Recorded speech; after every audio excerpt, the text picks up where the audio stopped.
গরম পড়তে না পড়তেই শুরু হয়ে গেল বড়ই খিচুড়ি। তার সাথে থাকছে ডিমের ঝোল, তার সাথে থাকছে গুলশা মাছের তরকারি, আর থাকছে পেঁয়াজু। হ্যালো ফ্রেন্ডস, নমস্কার, গুড মর্নিং সবাইকে। ইলাজ ব্লগে স্বাগতম। কেমন আছেন সবাই? আশা করি ভগবানের কৃপায় ভালোই আছেন। আমিও তো অনেক ভালো আছি। ইলাজ ব্লগে আরেকটি নতুন ব্লগ ভিডিও নিয়ে চলে আসলাম আপনাদের জন্য। আজকের ব্লগটিও কিন্তু শুরু করেছি খিচুড়ি রান্না দিয়েই। এই তো চাল ডাল মিশিয়ে কিন্তু ভালো করে ধুয়ে নিয়েছি। আর চালের মধ্যে ডালের পরিমাণটা একটু বেশি দিয়ে দিয়েছি, কারণ খিচুড়িতে ডালের পরিমাণ একটু বেশি দিলে কিন্তু খিচুড়ি খুবই টেস্টি হয়। এই তো আমি কিন্তু একদম ভাতের হাঁড়ি ভরেই ঝোল দিয়ে দিয়েছি। এখন এই সব মশলাগুলো দিয়ে দিচ্ছি। হলুদ গুঁড়ো, মরিচের গুঁড়ো, ধনিয়া গুঁড়ো, লবণ সব কিছু কিন্তু দিয়ে দিয়েছি এর মধ্যে। দিয়ে তারপরে কিন্তু আমি ভালো করে নাড়া দিয়ে মিশিয়ে নিলাম। এরপরে কাঁচামরিচও দিয়ে দিব। ওই দেখেন, দেখতেও কিন্তু খুবই সুন্দর লাগছে। এই তো এখন আমি হাই ফ্লেমে তো জাল দিতে পারবো না, একটু আস্তেই জাল দিতে হবে, কারণ আমার ভাতের হাঁড়িটা একদম ভরে গিয়েছে ঝোলে, সেই জন্য একটু আস্তে আস্তে জাল দিতে হবে। আমি কিন্তু বড়ই দিয়েই খিচুড়িটা রান্না করব, সেই জন্য আমি ওই যে বড়ই আলাদা একটু সিদ্ধ করে নিচ্ছি, একটু চিনি দিয়ে সিদ্ধ করে নিচ্ছি। তারপরে এই বড়ইগুলো কিন্তু পরে দিয়ে দিব খিচুড়িতে, কারণ বড়ই একদমই টক, এত টক বড়ই কিন্তু খিচুড়ির মধ্যে দেওয়া যাবে না। খিচুড়ি সহই টক হয়ে যাবে, খেতে তেমন ভালো লাগবে না। সেই জন্য কিন্তু একটু চিনি দিয়ে জাল দিয়ে তারপরে ওই বড়ি দিয়ে দিব। এই তো এই সাথে সাথে কিন্তু এই খিচুড়িটা হচ্ছে একদম সকালে ব্রেকফাস্টের খাবার। ওই যে বড়ি আমার সিদ্ধ হয়ে গিয়েছে, এখন এর মধ্যে কিন্তু মিশিয়ে দিয়ে দিব। আর দুপুরের রান্নাও কিন্তু হচ্ছে সাথে, ওই যে করলা দিয়ে মিষ্টি আলু দিয়ে ভাজি করে নিচ্ছি ওইদিকে। আমার 3টা চুলাই কিন্তু জ্বালানো আছে। এখন ওই যে মাঝখানেরটায় এই খিচুড়িটা সোমবার দিয়ে নিব। খিচুড়ি কিন্তু প্রায় হয়েই গিয়েছে, এখন সোমবার দিয়ে তারপরে আরেকটু জাল দিয়ে নিব। আর এই খিচুড়ি খেতে এতটাই টেস্ট লাগে, গরমের মধ্যে তো একদমই টেস্ট লাগে। এখনই তো তেমন গরম পড়েনি, তারপরেও কিন্তু এই খিচুড়িটা দারুণ টেস্টি হয়েছিল, খুবই ভালো লেগেছিল আমাদের সবাইরই, মোটামুটি খুবই ভালো লাগছিল। আমাদের 2 মেয়ে তো একদমই পছন্দ করে এই বড়ই খিচুড়ি। এই তো তারপরে কিন্তু এদিকে ডিমের তরকারি রান্না করব। আজকে হলো লাউ দিয়ে আর হলো সিদ্ধ আলু দিয়ে এই ডিমের তরকারিটা রান্না করব। আর কে কে এইভাবে এই ডিমের তরকারিটা খেয়েছেন তারা আমাকে কমেন্ট করে জানাবেন। আর বন্ধুরা, একটা লাইক দিয়ে আমার ভিডিওটি কন্টিনিউ করবেন। আপনাদের একটা লাইক আমার ভিডিওটিকে এগিয়ে যেতে সাহায্য করবে। আর ভিডিওটি স্কিপ না করে পুরোটাই দেখবেন, আশা করি ভগবানের কৃপায় অনেক ভালোই লাগবে। এই তো আমি কিন্তু তেলের মধ্যে প্রথমেই লবণ আর হলুদ দিয়ে দিলাম। এইভাবে দিলে পরে কিন্তু কালারটা অনেক সুন্দর আসে, ডিমের কালার। তেলের মধ্যে হলুদ দিলে কালার খুবই সুন্দর আসে। আপনারা একটু দেখবেন পরীক্ষা করে যে সত্যি কিনা। ওই দেখেন, আমি কিন্তু ডিম দেওয়ার সাথে সাথে কত সুন্দর কালার হচ্ছে। এই তো আমার ডিম ভাজা হয়ে গিয়েছে, এখন ডিমগুলো আমি উঠিয়ে নিচ্ছি। আর ওই দেখেন থালের ওই পাশে কিন্তু আলুগুলো সিদ্ধ করে ভালো করে গালায় রেখেছি। আর সাইজ মতো দেশি লাউ কেটে রেখেছি এই ডিমের তরকারি রান্না করার জন্য। বন্ধুরা, আমার চ্যানেলে নতুন হয়ে থাকলে একটা সাবস্ক্রাইব করে পাশে থাকা বেল আইকনে ক্লিক করে দিবেন, তাই নোটিফিকেশন চলে যাবে সবার আগে আপনার কাছে। আর ভিডিওটি যদি একটুকু ভালো লেগে থাকে তাহলে বন্ধুদের মাঝে শেয়ার করে দিবেন। আর যারা সাবস্ক্রাইব করে নতুন বন্ধু হয়েছেন তাদের জন্য রইল অনেক অনেক ভালোবাসা।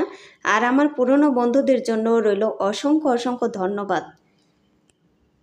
আর এই যে ডিমের তরকারি রান্না করতেছি, পেঁয়াজ আগে ভালো করে ভাজি করে নিয়েছি, একটু বাদামি বর্ণের করে ভাজি করে নিয়েছি। তারপরে সিদ্ধ করা আলুগুলো দিয়ে একটু নেড়ে চেড়ে ভাজি করে তারপরে যে কেটে রাখা লাউগুলো দিয়ে দিলাম।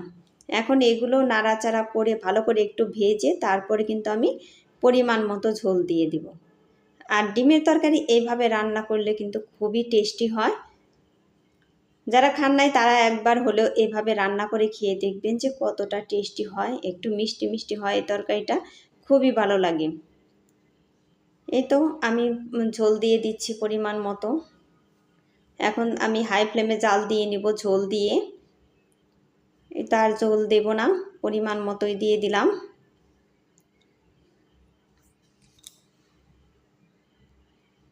এখন আমি যে গুলশা মাছের চচ্চড়িটাও রান্না করে নিব এই চুলায়। গুলশা মাছগুলো ছিল একদম অনেক বড় বড়। ডিম সবগুলা গুলশা মাছের পেটেই কিন্তু ডিম আছে, খুবই ভালো। এই মাছগুলো হচ্ছে নদীর মাছ, খেতে তো দারুণ টেস্টি। বড়দা তো বেছে বেছে শুধু নদীর মাছই কিনে কিনে আনে, যেগুলো খুব ভালো মাছ হবে ওইগুলোই কিন্তু কিনে আনে। মানে যত দামি হোক ওই মাছগুলোই কিনে আনবেন, ভালো মাছ যেগুলো আছে ওইগুলোই। আর বড়দা বাজারে গেলে পরে কিন্তু বড়দাকে দেখলে পরে জেলেরা বা মুরগি কিনতে, জেলেরা অনেক বেশি বেশি করে মাছ দিয়ে দেয়। তারপরে যদি মুরগি কিনতে যায় সেখান থেকেও যদি 3টা কিনে আনেন সে জায়গা 5টা দিয়ে দেয়। এভাবেই কিন্তু করে, জানে যে টাকা দিবেই, টাকা কিন্তু বাকি রাখবে না, এরকমই করে। সেই জন্য এই তো আমার এই যে গুলশা মাছ কিন্তু ভাজা হয়ে গিয়েছে, আর ওদিকে ডিমও দিয়ে দিয়েছি ডিমের তরকারিতে। আর সবগুলো রান্নাই কিন্তু দারুণ হয়েছিল। আর আমি এখন ভয়েস তো দিচ্ছি, আমার এই ভিডিওটা হচ্ছে 3 দিন আগে, আর আমি আজকে ভয়েস দিচ্ছি কিন্তু 3 দিন পরে। গতকালও ভিডিওটি ছাড়তে পারিনি, আগামীকাল আশা করতেছি ভিডিওটি ছাড়বো, আজকেও ছাড়তে পারিনি। এই তো ঝোল দিয়ে দিলাম। এখন এই গুলশা মাছের তরকারিটা রান্না করব হচ্ছে আলু, বেগুন, ডাঁটা, এগুলোতেই কিন্তু রান্নাটা করছি এই গুলশা মাছের তরকারিটা। ওই দেখেন কত বড় বড় গুলশা মাছ। গুলশা মাছ কিন্তু আমার খুবই ভালো লাগে, আর তরকারিটাও খুবই টেস্টি হয়েছিল একদম। মাছ ভালো থাকলে কিন্তু তরকারিটাও খুবই ভালো হয়, আর মাছ ভালো না থাকলে কিন্তু তরকারিটা যতই ভালো হোক খেতে কিন্তু ভালো লাগে না। এই তো এই যে টমেটো ভর্তা দেখেন কত সুন্দর হয়েছে, আর এই যে ডিমের তরকারিটাও দেখতে খুবই সুন্দর হয়েছে। গুলশা মাছের তরকারি সবগুলোই কিন্তু আপনাদের সাথে আবার শেয়ার করতেছি। এই যে মিষ্টি আলু দিয়ে করলা ভাজি, এগুলোও কিন্তু কাসুন্দি দিয়ে খুবই ভালো লাগে। সবগুলো খাবারই কিন্তু খুবই ভালো হয়েছে। তারপরে এই যে ছালা তো কেটে রেখেছি। এই তো দিনের খাওয়া দাওয়া কিন্তু হয়ে গিয়েছে, এখন চলে এলাম রাতে। রাতে এই পেঁয়াজও করব, কারণ বর্দার আবার খুব খেতে ইচ্ছে করছে বেসন দিয়ে পেঁয়াজও। এর মধ্যে কিন্তু ডাল বাটাটা দেই নেই আজকে, কারণ ডাল আগে ভিজিয়ে না রাখলে তো আর ডালটা বাটা যাবে না, সেই জন্য আর ডাল বাটা দেওয়া হয় নাই। শুধু এই যে বেসন আর একটু আটা দিয়ে দিচ্ছি এই পেঁয়াজের মধ্যে। আর একদিন যেদিন ভাজি ওই দিন কিন্তু ডাল বাটা দিয়ে দিব এর মধ্যে, কারণ পেঁয়াজতে ডাল বাটা দিলে খুবই টেস্টি হয় পেঁয়াজও খেতে। এই তো এই যে সব মশলাগুলো কিন্তু দিয়ে দিয়েছি, এখন আমি হাত দিয়ে ভালো করে মাখিয়ে নিব। এই তো আগে আমি পেঁয়াজ, বেসন, আটা, মশলাপাতি দিয়ে ভালো করে মিশিয়ে মাখিয়ে নিয়েছি। তারপরে এর মধ্যে কিন্তু একটু জলও দিয়ে দিয়েছি, তা না হলে তো একদমই ঝরঝরা হয়েছিল। ঝল ছাড়া তো আর মাখানো যাবে না। এই যে দেখেন কত সুন্দর দেখা যাচ্ছে এখন, মাখানোটা খুবই ভালো হয়েছে পেঁয়াজও মাখানোটা। এখন আমি এক এক করে দিয়ে ভেজে নিব সুন্দর করে, কারণ জালটা একদম লো ফ্লেমে রেখে দিয়েছি যাতে পুড়ে না যায় বড়াগুলো, সেই জন্য একদম আস্তে আস্তে জাল দিচ্ছি। কারণ এই বড়াগুলো দিতেও তো আমার একটু সময় লাগবে, সেই জন্য একদম আস্তে আস্তে জাল দিয়ে তারপরে বড়া সবগুলো দিয়ে জালটা এইভাবেই থাকবে, বেশি জোরে আমি জাল দেব না। তারপরে তো আবার আস্তে আস্তে উল্টিয়ে দিতে হবে, উল্টাপাল্টা করতে হবে। আর এই বেসন দিয়ে বড়া তো সবসময় খুবই ভালো লাগে।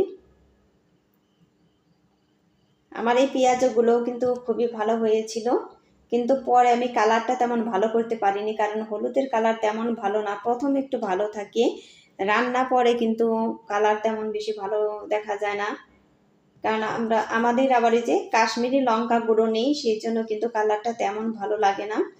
আর এর মধ্যে কিন্তু মরিচের গুঁড়ো তেমন বেশি দিইনি, একদম হালকা অল্প করে দিয়েছি, কারণ কাঁচামরিচ দিয়েছি যেহেতু, সেজন্য আমি আর শুকনা মরিচের গুঁড়া বেশি দিইনি, কারণ এরা খাবে বা ছেলে মেয়েরা খাবে, ওরা তো তেমন ঝাল খায় না, সেই জন্য কিন্তু আমি বেশি ঝাল দিই না এর মধ্যে।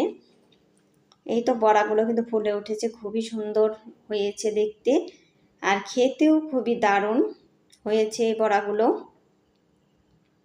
ওই দেখেন কালারটা তেমন ভালো আসে নাই, একটু কালো কালো ধরনেরই হয়েছে। একটু লাল হলে কিন্তু দেখতে খুবই ভালো লাগতো, তাই না?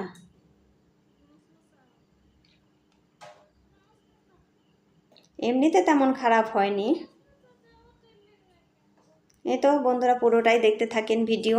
আর বন্ধুরা আমার ভিডিওটি আপনাদের কেমন লাগলো আপনারা কমেন্ট করে জানাবেন। আমার রান্না বান্না সবগুলো মিলিয়ে ভিডিওটি কেমন হলো তাও আপনারা কমেন্ট করে জানাবেন। এই তো এই বাকি যেগুলো আছে ওগুলো কিন্তু আমি এখন ভেজে নিচ্ছি।